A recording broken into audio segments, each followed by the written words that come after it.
This is Sports Charlotte, the podcast about sports in Charlotte. My name is Herb White. I'm editor-in-chief of the Charlotte Post. And with me, as usual, is my guy, Cameron Williams, staff reporter and all-around good person. What's going on? Is that my new introduction? I like that. Well, using my phone this week, I must say, because Herb had a dongle incident. Yeah, but we're going to get that straightened out. Lickety split.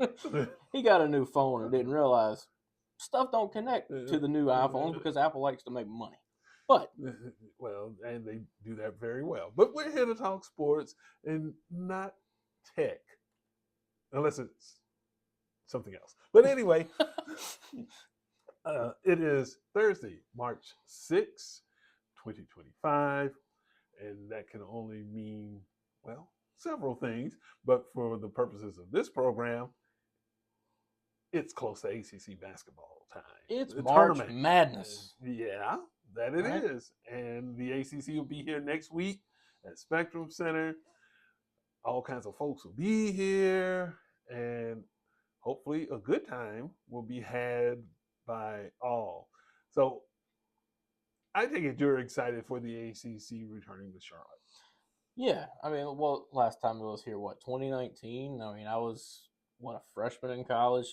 We're talking about a significant amount of time ago. And so it's exciting. Talk about a lot of people being here. There are going to be more people here next week than the Charlotte Hornets have seen all season. That is sad, but true. Maybe not on Tuesday and Wednesday, but come Thursday, Friday, and Saturday when, I guess you could say the big boys, the higher seeds the are expected here. Big boys. There you go. Yeah. When they come around, it'll get quite full in there. I mean, and especially North Carolina fans, Duke fans, they're all going to be in there. So it'll be a great atmosphere and hopefully a good tournament. Hopefully there are a couple upsets here and there. Hopefully it gets the fans engaged in Spectrum Center because, like I said, the Hornets have not given them much to do that about. Not at all. But in terms of the ACC, people are already calling it the Duke Invitational. It's a Blue Devils world. The rest of the ACC is just invited to get dragged up and down the floor. But if you've ever paid attention to tournament basketball, these things don't always work out the way they're supposed to. Witness North Carolina State last year. And yeah, well, that's ironic you mentioned that. They're not even going to be in the tournament this year with the ACC adding schools this past off season. Not everybody California and Texas. Yeah, the All Coast Conference. Yes. They are now. So with the additions of the teams, there had to be teams that didn't make the conference tournament, and so now what you're looking at is the bottom three teams, which are NC State, Boston College, and Miami, won't be in the ACC tournament for the first time in, I think, forever in the conference's history that teams didn't make the conference tournament. So it's truly an invitational now because you at least can't be the bottom feeders, right? So, but yeah, I'm not expecting this to be a Duke Invitational. Louisville, Clemson, SMU, Carolina. They're gonna have something to say about that. Sure, Duke beat Louisville. They beat North Carolina. They play them again. They've handled SMU. But come March, anything goes. We all know this. Mm-hmm. It doesn't just happen in the NCAA tournament. It happens in conference tournaments. Clemson beat Duke in the regular season. So I think any of those top 4 to 5 teams can win this tournament. Will Duke ever be the underdog in a game this upcoming week? No. But I would never just say bet the ponies on this team come March because anything can happen.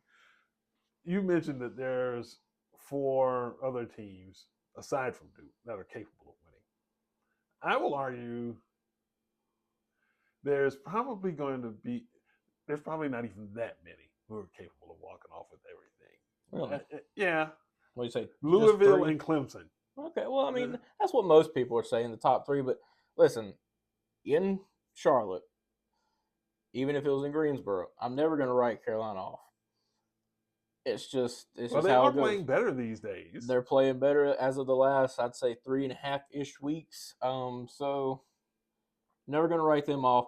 SMU would be my long shot. But the top 4, Duke, Louisville, Clemson, and Carolina, I think any of those four can legitimately have a chance to win. Is Hubert Davis coaching for his career? Yes, for those listening to the audio. For those listening to the video, I nodded my head. Why is that? I mean, he's taking them to a Final Four. That usually buys you time and space, or is that not relevant in this case because it is North Carolina and they haven't been nationally relevant since making that Final Four run? You just said it. They make the Final Four, then they go from number one, returning everybody, number one to NIT. Well, they didn't accept the NIT bid because apparently they were too prideful. So technically, they didn't even go to a tournament. They would have gotten the invitation. So I'll say number one to NIT, and then they were ranked. Well, they were ranked in the top 25. I don't know exactly where they were preseason, but they were ranked this year, and they've had a really bad season. Early on, they lost some close games to teams that were ranked, teams that are going to be in the NCAA tournament. But then you start losing to Stanford. You lose to Wake Forest. Teams that are in the first four out, next four out, They're and never going to get there. that aren't going to be in the tournament. You've got those bad losses on your resume. In an ACC, like we've already alluded to, it's top-heavy and very weak once you get past really SMU. Mm-hmm. So, yeah, he's coaching for his job. Look, they need to win Saturday against Duke to, I think, even have a prayer to make the NCAA tournament, assuming the miraculous don't happen and they win the whole tournament, because obviously you get a automatic bid if you win your conference tournament. So if they don't beat Duke Saturday in the regular season finale, and if they don't make the championship at the minimum, I don't think they get to the NCAA tournament. But Hubert did just get a contract extension. Now, he can be bought out, but they did just sign him to an extension, so it leaves me kind of wondering, is he the coach of the future? And do they see, or do they think that he can, potentially get this team back on track?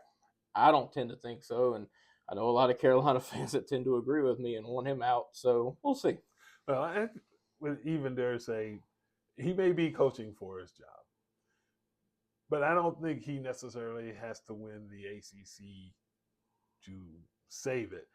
I think you can pretty much, I was going to say you can pretty much write off Saturday's game at Duke. Or it's at Carolina. It's at Carolina? Yeah. Okay. You can still write it off pretty much, I think. But that would obviously go a long way towards improving his resume. I also think that if he somehow can get North Carolina to the final of the ACC, that will help a long way. Yeah. I still don't think they get to, if they beat Duke Saturday, they get to the championship, it may get them at least in the NCAA tournament. But I think if you lose Saturday and you lose before the championship, there's no way you get in. Because we've talked about this before. Yeah. But branding, people remember this stuff. And if you're talking about as college basketball brands go, North Carolina is just about as big as it gets. That's true. So if they can put together a decent run in Charlotte next week, I think the brand will help, even though it's not a very good season for North Carolina. It's not up to your historic North Carolina level of excellence. But you beat Duke, that will be huge because it's a quad one win. And then it's like, if you are beating a team that is top 3 in the country, that says a lot for you. They will obviously move up in people's opinion. And then if you follow that up with a strong tournament run, I think he's in. It's not impossible by any stretch of the imagination, but they need to make it happen. Well, hear this. The 2020-21 COVID year, you talk about branding and how that might help you get into tournaments and things like that. Duke had one of its worst years in quite some time. They start winning some ACC tournament games, and folks are like, could this team squeak in? It didn't happen. The committee's still like, no, total body of work, just it ain't going to cut it. Now, I'll be the first one to say, that season for Duke was probably a little bit worse than Carolina's this season, but Carolina still has double-digit losses. Mm-hmm. And an ACC that I dare say is weaker. Yeah, it is down. So now, I mean, you can't really factor in, because that COVID year, so many teams had games canceled and moved, and so it was kind of an outlier season. But Duke missed the tournament. Year before that, Carolina had, by record, a better year than they've got this year, and they didn't make the tournament. Well, it was canceled, but they wouldn't have made the tournament. They weren't even in the conversation. So we'll see. It promises to be a great tournament. I'm not. You say you're going to write this game Saturday off with Duke and Carolina. That rivalry always delivers. Well, they didn't deliver in the first one because Duke did some stuff to North Carolina that should be illegal. But I digress, and that's kind of like the way it is. And I understand rivalries are built for these types of moments, especially when one of the participants isn't having a very good season, and merely winning that game makes your year.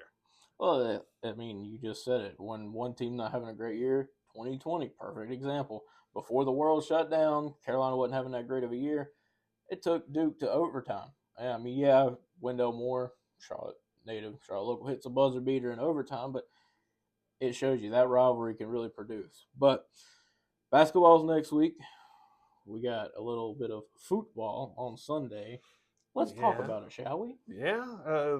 Charlotte FC is headed down to Florida to play Inter Miami and Lionel Messi, one of the great ones of his generation.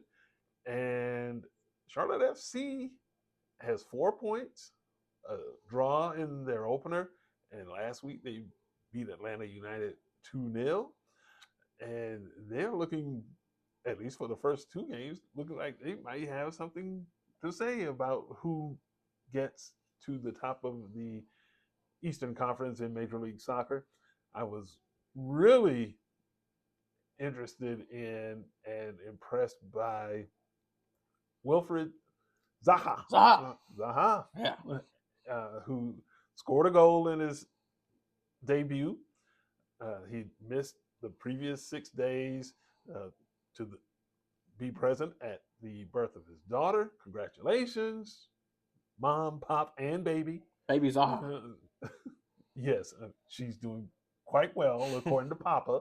So his mind was a little distracted, I would imagine, considering such a life-altering experience.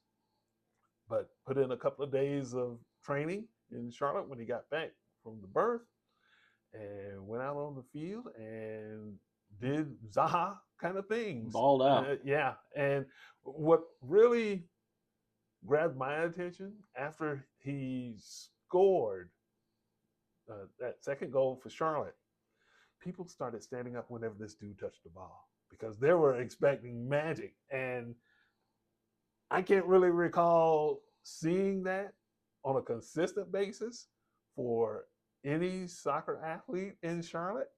I mean, homeboy could have been like 20, 25 yards away from the net.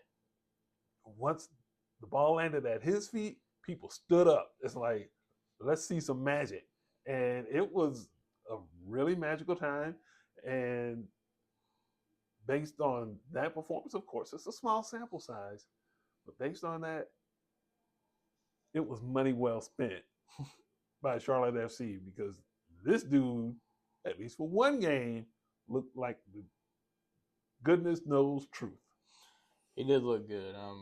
And as I was watching at home, Herb was at the game, and I get a text, Zaha scores, and naturally on YouTube TV, I'm about 30 seconds behind, and so Charlotte FC's passing the ball down the field, and Zaha gets the break, and I look down, Zaha scores, and I'm like, oh man, spoiler over here. Well, and then he scored. So the magic of satellites. Yes, it's quite terrible. But YouTube TV is cheaper than most of your direct TV packages. But anywho, I mean, he did look good. And one thing, I mean, this matchup with Inter Miami is it's gonna separate the boys from the men. Inter Miami comes in this week number 1 in the MLS power rankings. Charlotte is up to 7, previously at 10. So the little excerpt here says Charlotte's newly signed Wilfried Zaha scored in his MLS debut as Charlotte beat Atlanta 2-0. Saturday's win was much improved from Charlotte's opening draw against Seattle with Zaha's introduction making a massive impact. Yes. Duh. And I mean, it really did. So Luis Suarez, Lionel Messi, a little bit different animal than Atlanta, at least in my opinion. Messi sat out Inter Miami's last game, but didn't matter. Luis Suarez kind of stole the show. They won 4-1. So I'm looking forward to this game. I really am. There's no football Americano on Sunday, but there's going to be some good MLS action. So I'm looking forward to it. Yeah, and I think that, Messi is obviously going to be the focal point. He's going to be the draw. I mean, he's the league's biggest star, and for good reason. He draws eyeballs, and Major League Soccer is lucky to have him. But it's an opportunity for Charlotte to really introduce itself on a national, or dare I even say an international level, considering where Miami is located, the type of players that they have on the roster. And if Charlotte can go in there and handle business and beat Inter Miami, and if Zaha goes off, that is going to create some huge buzz. It's like, well, maybe we should pay attention to what these folks in North Carolina are doing. Yeah. And so I think it's a big opportunity for Charlotte FC to go out and create its own space in Major League Soccer and get some eyeballs pointed at this place. Might even get me out to a FC game because, I mean, I know you like going and having your fun, but man, it'd be nice to cover some winning sports around this town. Well, the pickings are slim. That's about all we've got right now is FC. That's my point. But at any rate, I'm going to say this game's going to be 2-1 Miami. I would think that the rest of the soccer world would probably agree with you. Messi and Suarez get the 2 goals for Miami. Ajamong assisted by Zaha. The long goal for the crown. I like that combination, though. Yeah.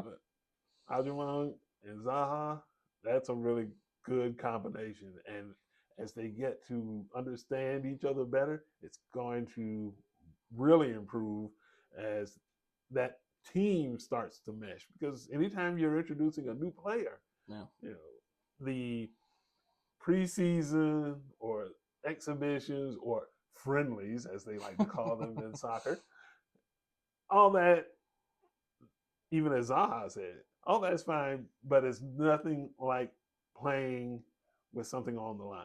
Oh, yeah. And you really don't get to know what you've got until you get into those situations. And I just think that Charlotte FC coach Dean Smith has the ear of this group.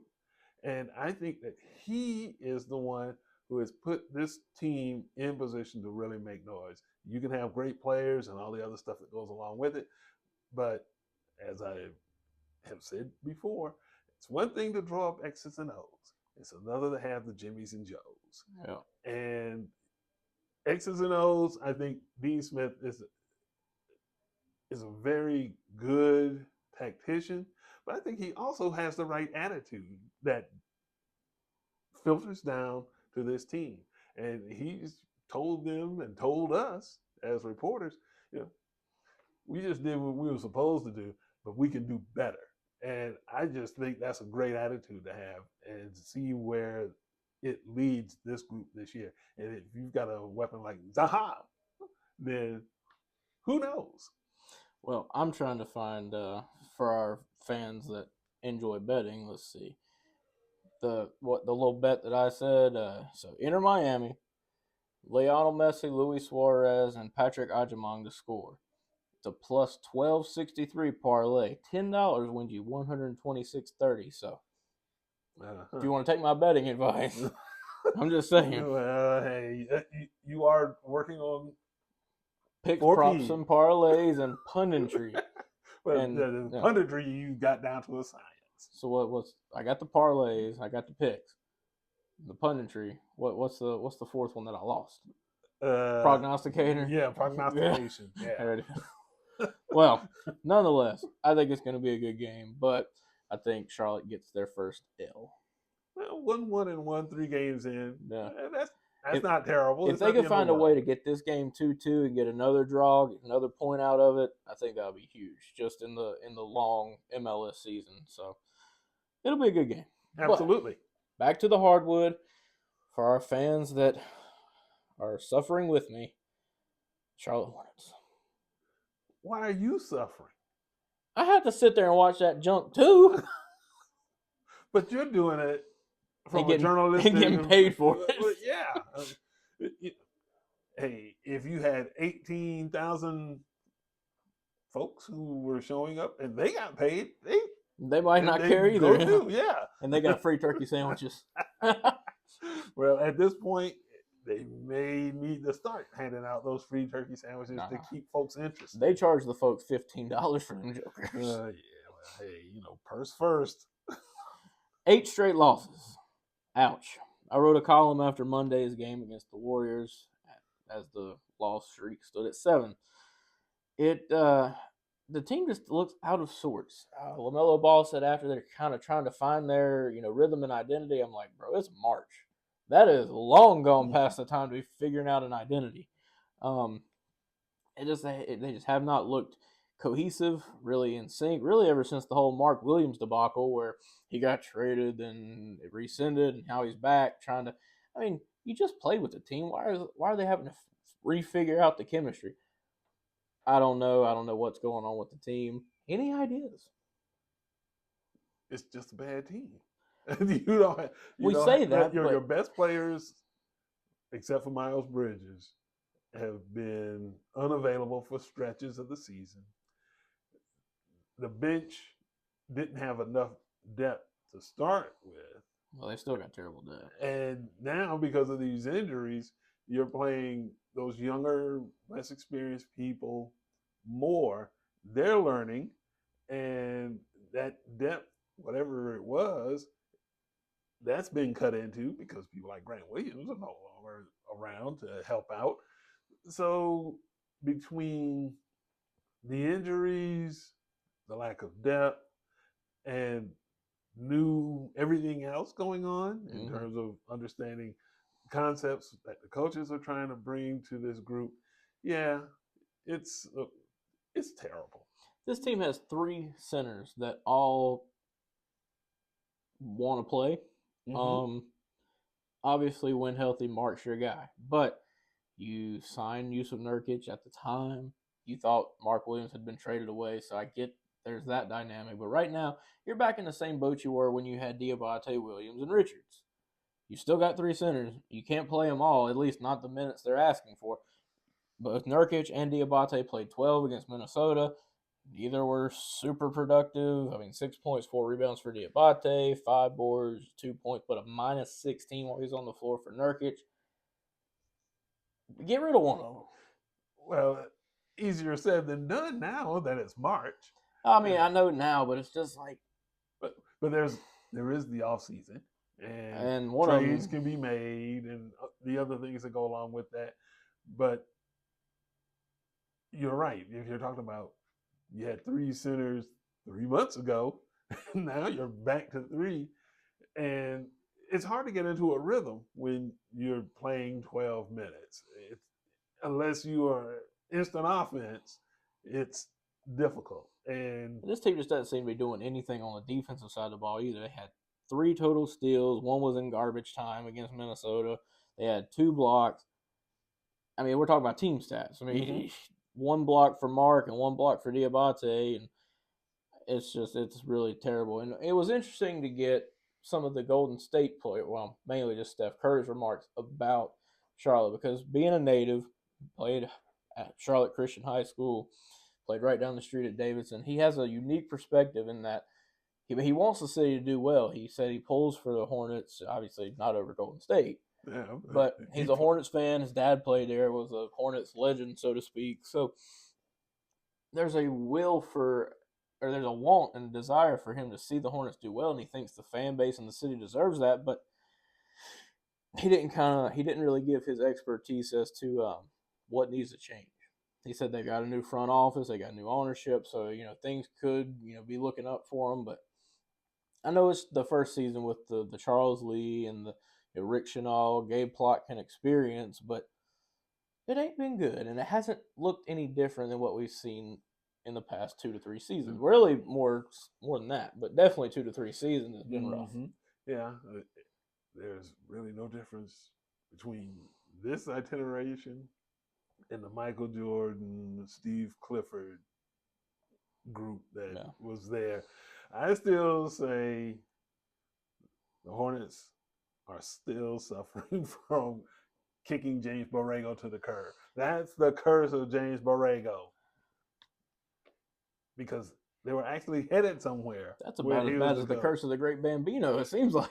Well, no, I mean, at least the Yankees went off and won World Series and stuff with Babe Ruth. I'm not so sure. No, that's my point. Boston didn't get back forever. Well, yeah, that's true. And the Hornets have never even gotten to a conference final in the franchise's history. So they've been around since 1988. Think about some of the expansion brothers or peers that came along in the league during that time, namely Orlando and Miami.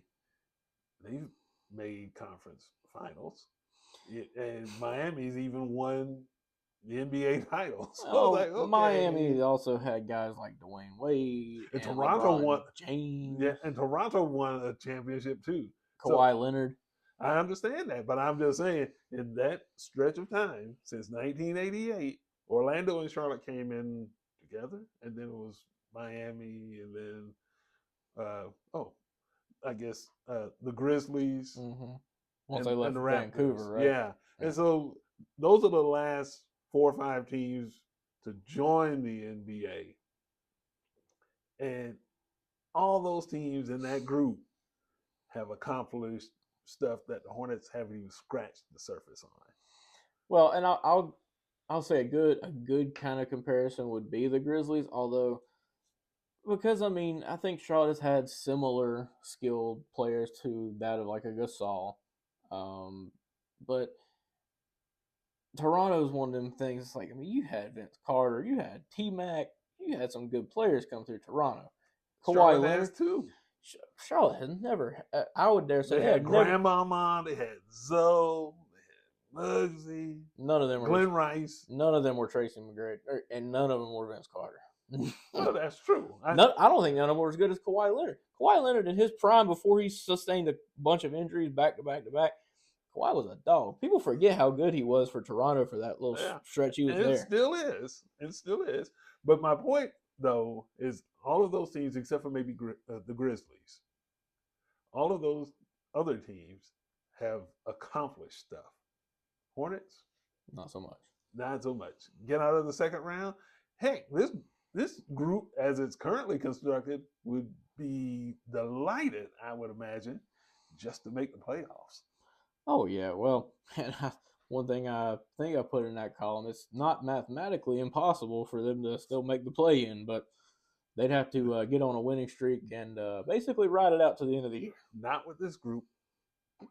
I'm just saying. I know it's not going to happen, but it's not mathematically impossible. I'm just keeping it real with you all the way. And nope, not going to happen. Not this year. Well, at any rate, what are we looking forward to? I know you've said it the past 2 weeks. Let's just go ahead and say it. IndyCar. Well, the next race isn't until later in the month. Well, so who won this past week? Alex Palou. Okay. Yeah. So he's he's one of the two of the last 3, the Spaniard. Oh, who's the young and up and coming guy that's like 20 something? He's won all like the big races, but he's never won Indianapolis. Indianapolis. That's Palou. Oh, okay, that is. Yeah. So I know nothing. IndyCar, go to this guy. I'm there for you. He's your quadruple P when it comes to IndyCar. Well, maybe not, but I know who's close. But actually, I'm looking forward to the start of spring football. We'll be going out this afternoon to catch a little spring football. Yes, indeed.